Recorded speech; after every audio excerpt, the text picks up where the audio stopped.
ces gens-là qui sont sur le comité de négociation, ces gens-là qui sont des représentants, ces gens-là qui sont des dirigeants, on ne peut pas laisser tomber. On ne peut pas laisser aller. On veut deux choses, soit ces gens-là soient permanents, ou il y a un accommodement raisonnable pour ces gens-là lorsque son permis sont expirés, que l'employeur doit attendre au moins un délai pour que son permis soit venu au lieu de congédier ces gens-là. Donc, je pense qu'avec l'appui de notre syndicat, on va arriver avec ces choses-là et c'est pour cela, moi, j'appuie cette résolution. Merci. Donc, c'est Edmond Clevoix, local 95-82. Donc, et pour cette résolution, j'appuie cette résolution à 100% en raison de mon expérience que j'ai vécue au recrutement pour les travailleurs étrangers.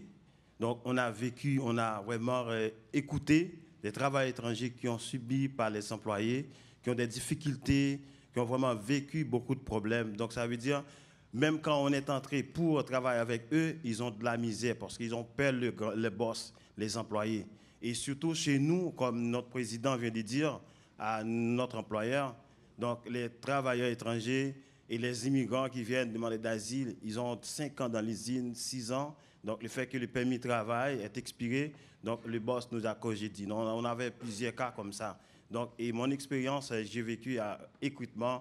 Donc c'est vraiment un bon Québécois dégueulasse. Donc et les étrangers, les immigrants, ils ont peur vraiment pour affronter les employés. Donc, je suis pour cette résolution à 100%. Merci.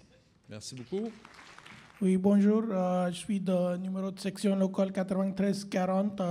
Donc, nous, on a les permis. Votre nom, confrère, s'il vous plaît? Mon nom, c'est Rishikesh. Et je suis président de ma section locale. Donc, chez nous, il y a les Tunisiens comme permis de travail, comme les travailleurs étrangers.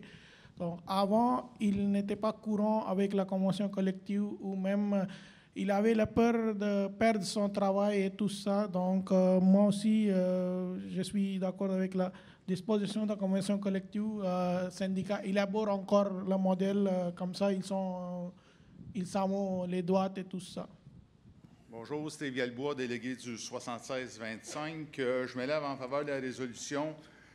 Ce qui concerne le premier résolu, oui, bonne chance. On réussit à forcer les employeurs à écrire du texte pour nos travailleurs étrangers, tant mieux. C'est une belle idée de penser à ça.